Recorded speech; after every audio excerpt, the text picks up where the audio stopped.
ಅಲ್ಲಿ ನೋಡಿ ಇಲ್ಲಿ ಅವ್ರ ಅಜ್ಜಿಗೆ ಕಣ್ಣಿಗೆ ಔಷಧಿ ಹಾಕ್ತೀನಿ ನಾನು ಅಂತ ಹೋಗಿ ಕೂತಿದ್ದಾನೆ. ಬಿಟ್ಟೆನಾ? ಎಷ್ಟಾನೇ ಬಿಟ್ಟೆ?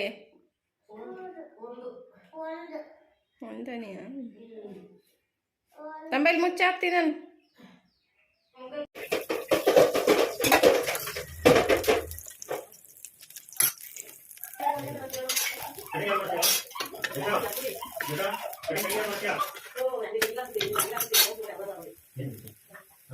ದಕ್ಷಿಣ ನೋಡಿ ಬಿಸ್ಕೆಟ್ ಎಲ್ಲ ತಂದುಬಿಟ್ಟು ಆಚೆ ರೋಡಿಗೆ ಸುರಿದು ಬಿಟ್ಟಿದ್ದಾನೆ.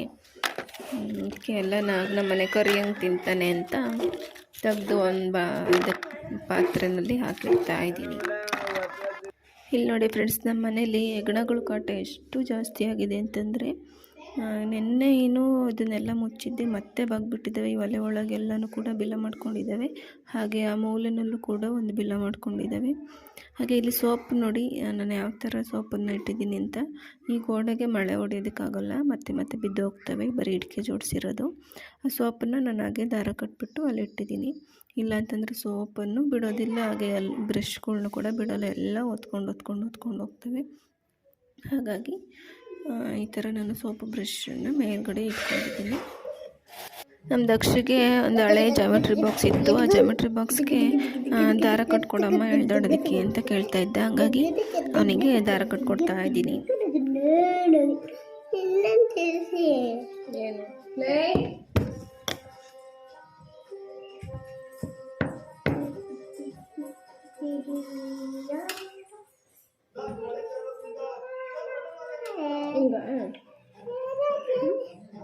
ಹಿಂಗೆ ಹೇಳ್ಕೊಂಡು ಹೋಗೋದ?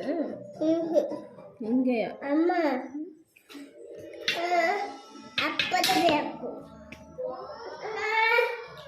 ಸುಮ್ಮನೆ ಕುಡಿಲಿ ಅವಳು, ಬಿಡು. ಹೆಂಗೆ ಹಂಗೆ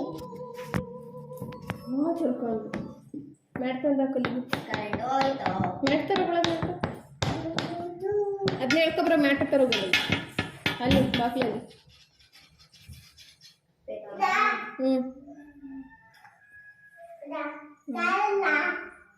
ಕಾಲೆಲ್ಲ ಕೈಯೆಲ್ಲ ಹೇಳ್ಕೊಂಬ, ಕಾಲೆಲ್ಲ ಕೈಯಲ್ಲಿ ಬೇರೆ.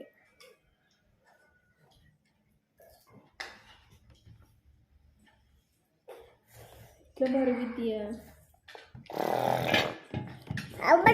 ನೋಡಿಗ ಹಿಂಗೆ ಹಿಂಗೆ ಇದಕ್ಕೆ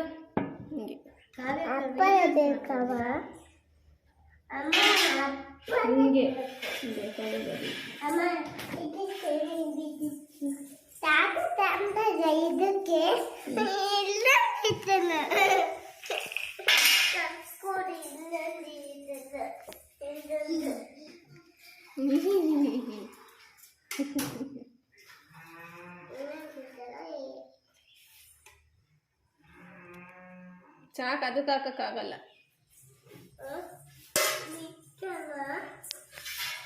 ಒಂದು 4 ಮಾವಿನ ಹಣ್ಣುಗಳನ್ನ ತಂದಿದ್ರು. ಅದರಲ್ಲಿ ಮರದಲ್ಲೇ ಹಣ್ಣಾಗಿ ಗಿಳಿಗಳು ತಿಂದಿರೋಂಥ 2 ಹಣ್ಣನ್ನು ತಂದಿದ್ರು.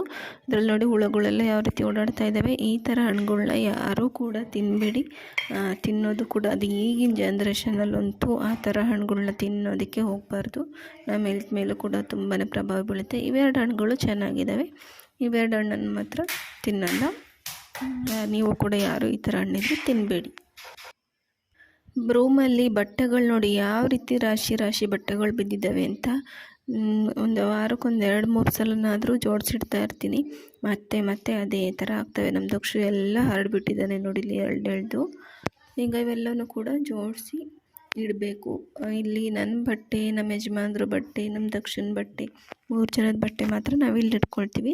ಹಾಗೆ ನಮ್ಮ ಅತ್ತೆ ಮಾವನ ಬಟ್ಟೆ ನಾವು ಹಾಲಲ್ಲಿ ದಿವಾನ್ ಕಟ್ಟಿದ್ದೆಲ್ಲ ಅದರಲ್ಲಿ ಇಟ್ಕೊಂಡಿದ್ದಾರೆ ಅವರು. ಇಲ್ಲಿ ನಮ್ಮ 3 ಜನ ಬಟ್ಟೆಗಳು ಎಲ್ಲೆಲ್ಲಿದ್ದಾವೆ ಅನ್ನೋದೇ ಗೊತ್ತಿಲ್ಲ, ಆ ಥರ ಮಿಕ್ಸ್ ಆಗಿಬಿಟ್ಟಿದ್ದಾವೆ.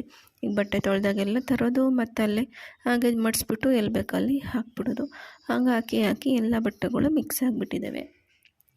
ಈಗ ನಾನು ನನ್ನ ಬಟ್ಟೆಗಳನ್ನ ಟಾಪ್ ಒಂದು ಕಡೆ, ಪ್ಯಾಂಟ್ ಒಂದು ಕಡೆ, ನೈಟಿಗಳು ಒಂದು ಕಡೆ ಈ ಥರ ಜೋಡಿಸ್ಕೊಂಡಿದ್ದೀನಿ. ಹಾಗೆ ನಮ್ಮ ಯಜಮಾನ್ರ ಬಟ್ಟೆಗಳನ್ನು ಅವರು ಪ್ಯಾಂಟ್ ಒಂದು ಕಡೆ, ಶರ್ಟ್ ಒಂದು ಕಡೆ ಈ ಥರ ಅವರನ್ನು ಇಟ್ಟಿದ್ದೀನಿ. ನಮ್ಮ ದಕ್ಷಿಣ ಬಟ್ಟೆನ ಒಂದು ಕ್ರೇಟ್ ಒಳಗಡೆ ಹಾಕಿ ಎಕ್ಸ್ಟ್ರಾ ಇಟ್ಟಿದ್ದೀನಿ. ಯಾಕೆಂದರೆ ಅವು ಸಣ್ಣ ಸಣ್ಣ ಬಟ್ಟೆಗಳಲ್ವ, ಈ ಥರ ಮಡಿಸಿ ಇಟ್ಟಿದ್ದಾಗ ಅರ್ಜೆಂಟಾಗಿ ಸಿಗೋಲ್ಲ. ಕ್ರೇಟ್ ಒಳಗೆ ಹಾಕ್ಬಿಟ್ರೆ ಅವು ಮತ್ತೆ ಮುಡ್ಸಿಟ್ಟಿದ್ರೂ ಅದೇ ಥರ ಆಗ್ತವೆ. ಹಂಗಾಗಿ ನಾನು ಅವನ ಬಟ್ಟೆಗಳನ್ನು ಡೈಲಿ ಯೂಸ್ ಮಾಡೋ ಅಂಥವನ್ನ ಕ್ರೇಟ್ ಒಳಗಡೆ ಹಾಗೆ ಹಾಕ್ಕೊಳ್ತೀನಿ.